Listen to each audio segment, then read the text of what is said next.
ಸೋಮವಾರ ಬೆಳಗ್ಗೆಯಿಂದ ಬ್ಲಾಗ್ ಮಾಡ್ತಾಯಿದ್ದೀನಿ.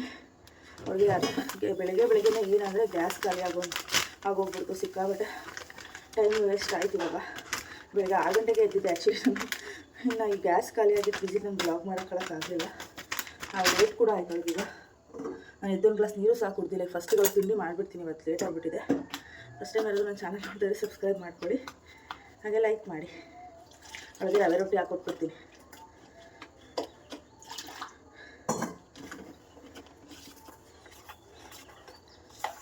ಚಿರೋಟಿ ರವೆನ ಸ್ವಲ್ಪ ತೆಳ್ಳು ಕಳಿಸ್ಕೊಂಡು ಹಂಚಿನ ಮೇಲೆ ಬಳಿಯೋದು. ಸದ್ಯಕ್ಕೆ ಇವಳೊಬ್ಳು ಸ್ಕೂಲ್ಗೆ ಹೋಗ್ಬಿಟ್ರೆ ನನಗೆ ನೆಮ್ಮದಿ. ಈ ಕನ್ಸಿಸ್ಟೆನ್ಸಿಲಿ 10 ನಿಮಿಷದೆಲ್ಲ ಮಾಡಿಬಿಡ್ಬೋದು. ಅದು ನೆನ್ನೆಲೆ ಎಷ್ಟೆಲ್ಲ ಹೊಡ್ಕೊಟ್ಟು ಟೊಮೆಟೊ ಚಟ್ನಿ ಮಾಡಿಬಿಡ್ತೀನಿ.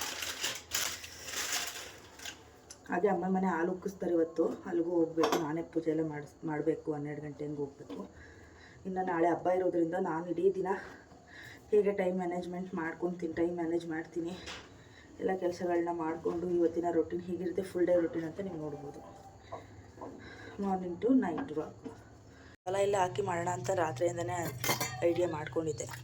ಆದರೆ ತುಂಬ ಲೇಟ್ ಆಗಿಬಿಟ್ಟಿದೆ. ಈಗ ಅವೆಲ್ಲ ಹೆಚ್ಕೊಂಡು ಕೂರೋಕ್ಕೆ ಟೈಮ್ ಇಲ್ಲ. ಅದಕ್ಕೆ ಕಾಲಿದ್ದೀನಿ ರವೆ ರೊಟ್ಟಿ ಮಾಡಿಕೊಟ್ಬಿಡ್ತೀನಿ. ಏನು ಮಾಡೋದು.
ನನಗೆ ಒಂದು ಲೋಟ ಬಿಸಿನೀರು ಸಹ ಕೊಡ್ತಿಲ್ಲ. ಸದ್ಯ ಅವಳಿಗೆ ಆಯಿತು ತಿಂಡಿ ಮಾಡಿ.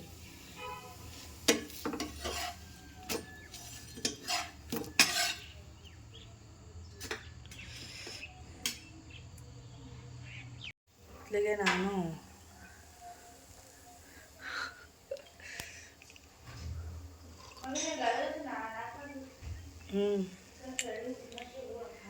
ಬಾಕ್ಸ್ ಪ್ಯಾಕ್ ಮಾಡ್ತಾ ಇದ್ದೀನಿ.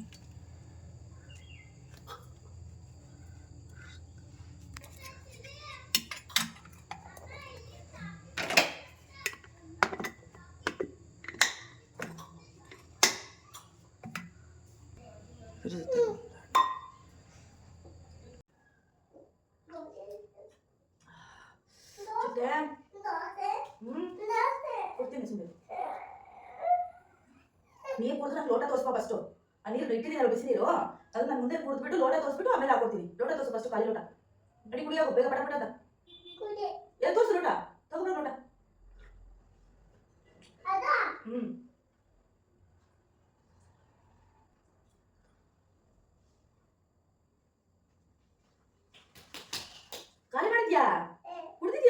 ನಿಜ ಚಂದ ಕುಡಿಸ್ತೀನಿ ಈಗ ಮತ್ತೆ ಈಗ ಚಳಿದೆ ಅಂತ ಗೊತ್ತು ನನಗೆ.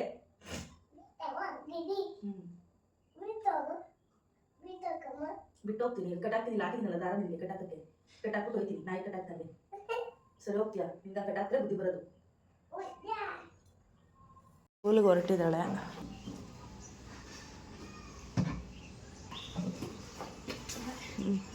ಅಲ್ಲಿ ನನಗೊಂದು ದೊಡ್ಡ ಕೆಲಸ ಮಾಡಿ ಮಡಗಿರ್ತಾಳೆ. ಕೊಡು.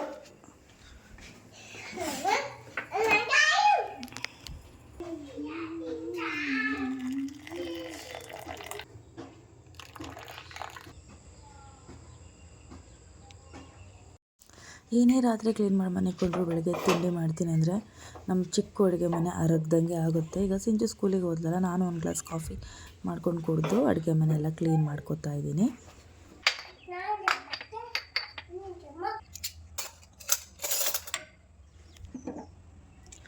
ವೆದರ್ ತುಂಬಾ ಕೋಲ್ಡ್ ಆಗಿದೆ, ಯಾಕೋ ಬಿಸಿಲೇ ಇಲ್ಲ. ಅದಕ್ಕೆ ಇದನ್ನು ಮಧ್ಯಾಹ್ನಕ್ಕೆ ಮಾಡ್ಕೊಂಡ್ಬಿಡೋಣ. ಈಗ ಒಂದು ದೋಸೆ ಆಗೋಷ್ಟಿದೆ, ಇದನ್ನೇ ಮಾಡ್ಕೊಂಡು ತಿಂತೀನಿ ಲೈಟಾಗಿ.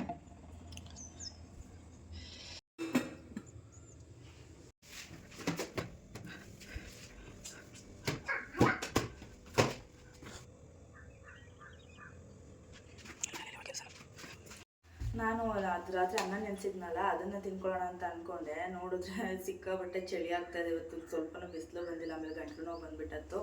ಸ್ವಲ್ಪ ಮಧ್ಯಾಹ್ನ ಸ್ವಲ್ಪ ಒಳಗಾಗುತ್ತೆ, ಆವಾಗ ಮಾಡ್ಕೊಂಡೆ. ಈಗ ಸದ್ದು ಚಿಟ್ಟದ ಆಲ್ರೆಡಿ ತಿಂಡಿ ಆಯಿತು, ಸಿಂಚುನು ಸ್ಕೂಲಿಗೆ ಕಳಿಸಿದಾಯಿತು, ಅಡುಗೆ ಮನೆ ಕೆಲಸ ಮುಗೀತು. ಇನ್ನು ಒಂದು ಕಡೆಯಿಂದ ಕಸ ಗುಡಿಸಿ ಮನೇನು ಒರ್ಸೋದಕ್ಕೆ ಹೋಗಲ್ಲ, ಯಾಕೆಂದರೆ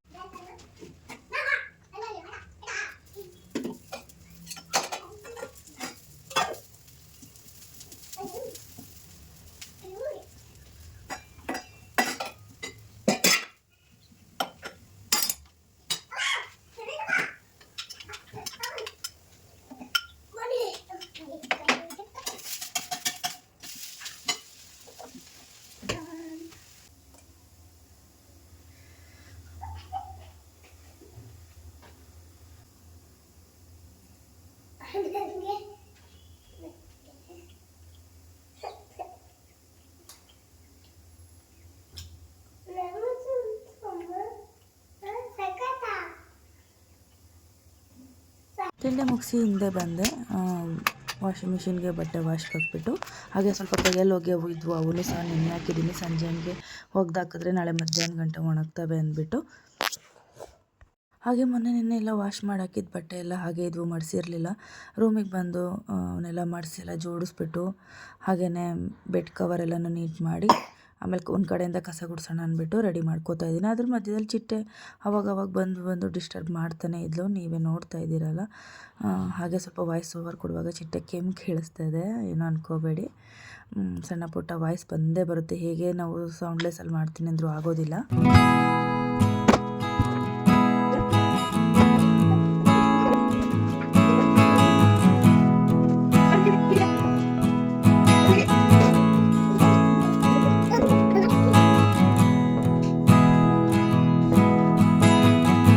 ಕಸ ಎಲ್ಲ ಗುಡಿಸಿ ಹಾಗೆ ಎಳ್ಬೇರೆಲ್ಲನೂ ಒಣಗಾಕ್ಬೇಕಲ್ಲ.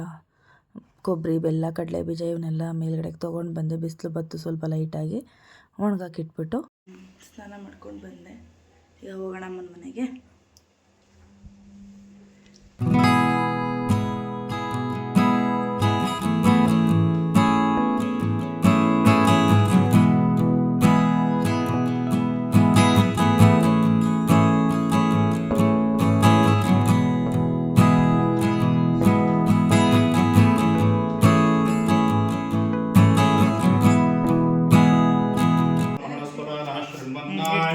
दिवेशेनसादनं प्रणोदेवे सरस्वते माधवने पतिं धीनामवित्रयवतानादिभावहरपर्वताधां सरस्वतीं यजतां गन्धयज्ञं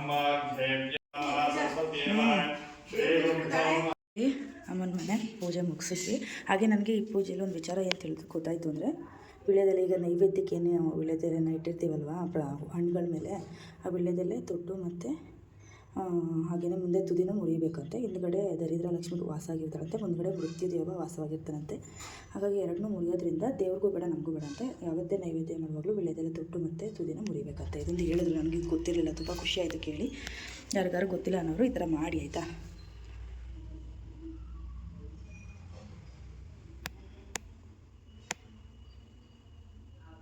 ಅದಕ್ಕೆ ಬೆಳೆದೆಲೆ ಹಾಕೊಳ್ಳುವಾಗ ತೊಟ್ಟು ಮುರ್ಕೊಂಡು ತುದಿ ಮುರಿದು ತಿಂತಾರೆ ಅಂತ. ನನಗೆ ಆ ಲಾಜಿಕ್ ಗೊತ್ತಿರಲಿಲ್ಲ, ನಾನು ಹಾಗೆ ತಿಂತಿದ್ದೆ. ಆ್ಯಕ್ಚುಲಿ ಅಜ್ಜಿಯವರೆಲ್ಲ ಹಂಗೆ ತಿಂತಾರೆ, ನನಗೆ ಇದ್ರ ಬಗ್ಗೆ ವಿಚಾರ ಗೊತ್ತಿರಲಿಲ್ಲಲ್ಲ. ಇವತ್ತು ಅವ್ರು ಹಂಗೆ ಹೇಳಿದ್ರು, ಅದು ಖುಷಿ ಆಯಿತು ನನಗೂ ತಿಳ್ಕೊಂಡಂಗೆ. ಯಾಕೆ ನಾನು ಸಾಮಾನ್ಯ ಪೂಜೆ ಮಾಡುವಾಗ ಇದೇನು ಮುರಿತಿರಲಿಲ್ಲ, ಹಂಗೆ ಇಡ್ತಾಯಿದ್ದೆ.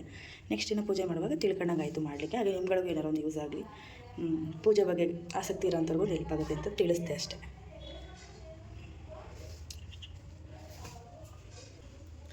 ಹಾಗೆ ಮೊದಲೇ ಅವತ್ತು ನಾವು ನಮ್ಮ ಎದುರುಗಡೆಗೆ ಎಡಗಡೆಗೆ ಫಸ್ಟು ದೀಪ ಹಚ್ಚಿ ಆಮೇಲೆ ಬಲಗಡೆಗೆ ಹಚ್ಬೇಕಂತೆ. ಆಮೇಲೆ ಕಾಯಿನೂ ಅಷ್ಟೇ, ಎಡಗಡೆಗೆ ಈ ಥರದ್ದಿದ್ರೆ ಬಲಗಡೆಗೆ ಈ ಥರ ಜುಟ್ಟಿರೋದು ಇಡಬೇಕಂತೆ. ಇದೆಲ್ಲ ಹೇಳಿದ್ರು. ಈಗ ಮನೇಲಿ ಮಾಡುವಾಗಲೂ ಇದೇ ಥರ ಮಾಡಿ ಅಂದ್ಬಿಟ್ಟು. ಒಂದು 2-3 ಪೂಜಾ ಟಿಪ್ಸ್ಗಳು ನನಗೂ ತಿಳ್ಕೊಂಡಂಗಾಯಿತು, ನಿಮಗೂ ತಿಳಿಸ್ತೆ.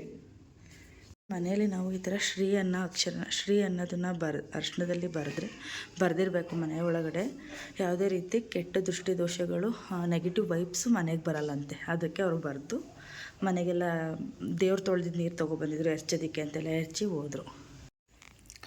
ಹಾಗೆ ಮಧ್ಯಾಹ್ನದ ಊಟಕ್ಕೆ ಅಮ್ಮನ ಮನೆಯಲ್ಲೇ ದೋಸೆ, ಆಲೂಗಡ್ಡೆ ಪಲ್ಯ ಎಲ್ಲ ಇದೆ ನಾವು ಅಂದರು ಬಿಸಿದು ಹಾಕ್ಕೊಂಡು.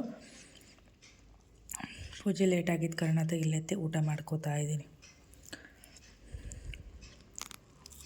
ಬನ್ನಿ ಇವಾಗ ಮನೆಗೆ ಹೋಗೋಣ. ಬಟ್ಟೆ ಕತೆ ಏನಾಯಿತು ನೋಡೋಣ. ಬಟ್ಟೆ ಒಣಗಾಕೋಣ. ಹಾಗೆ ನಿನ್ನೆ ಒಣಗಾಕಿರೋ ಬಟ್ಟೆಗಳು ಸ್ವಲ್ಪ ಇದ್ವು, ಅವನ್ನೆಲ್ಲ ತೆಗೆದು ಇವನ್ನ ಒಣಗಾಕೋಣ ಅಂದ್ಬಿಟ್ಟು ಒಂದು ಕಡೆಯಿಂದ ಬಟ್ಟೆ ತೆಗೆದಿಡ್ತಾ ಇದ್ದೀನಿ.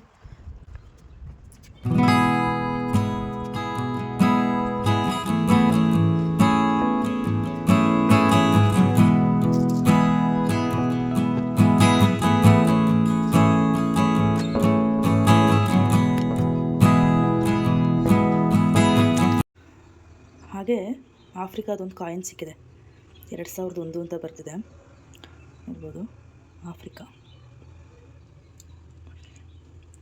ನಾನೆಲ್ಲ ಏನಿದು ಈ ಥರ ಇದೆಯಲ್ಲ, 2 ರೂಪಾಯಿ ಕಾಯಿನ್ ಅಂತ ನೋಡಿದ್ದೆ. 2 ರೂಪಾಯಿ ಅನ್ನೋದು ಏನಂತ ಎಷ್ಟು ಅಂತ ಗೊತ್ತಿಲ್ಲ, ಒಟ್ಟು 2 ಅಂತ ಬರ್ತಿದೆ.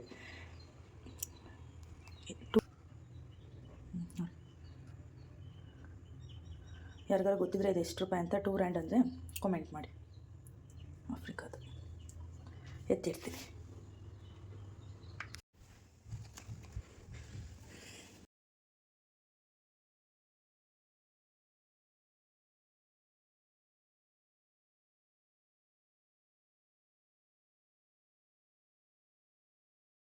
ಹಾಗೆ ಸಂಜೆ ಆಗಿದೆ ಗೊತ್ತಾಗಲಿಲ್ಲ, ಅರ್ಧ ಫಿನಿಷ್ ಮಾಡಿ ಅಡುಗೆ ಮಾಡೋಕ್ಕೆ ಬಂದೆ. ನನಗೆ ಟೈಮಿಂಗ್ಸ್ ಮೀರಿದ್ರೆ ಊಟ ಅಡ್ಜಸ್ಟ್ ಆಗೋದಿಲ್ಲ, ಹಾಗಾಗಿ ಒಂದು 8 ಗಂಟೆ ಒಳಗಡೆ ಊಟ ಆಗಬೇಕಲ್ಲ.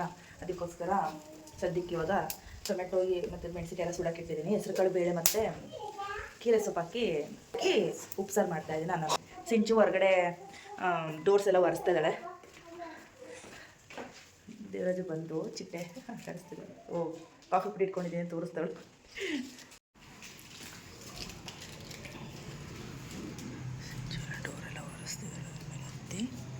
ತಗೋಬಾ, ಕಾಫಿ ಮಾಡ್ತೀನಿ, ಕೊಡೋದೊಂದು ಕಾಫಿ ಮಾಡಬೇಕು. ಥ್ಯಾಂಕ್ ಯು ಏನಂತ ಹೇಳ್ಬೇಕು ಹೇಳು. Thank you.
ಹೆಸರುಕಾಳು ಬೇಳೆ ಸೊಪ್ಪು ಉಪ್ಸಾರು ಪಲ್ಯ ರೆಡಿ ಆಯಿತು.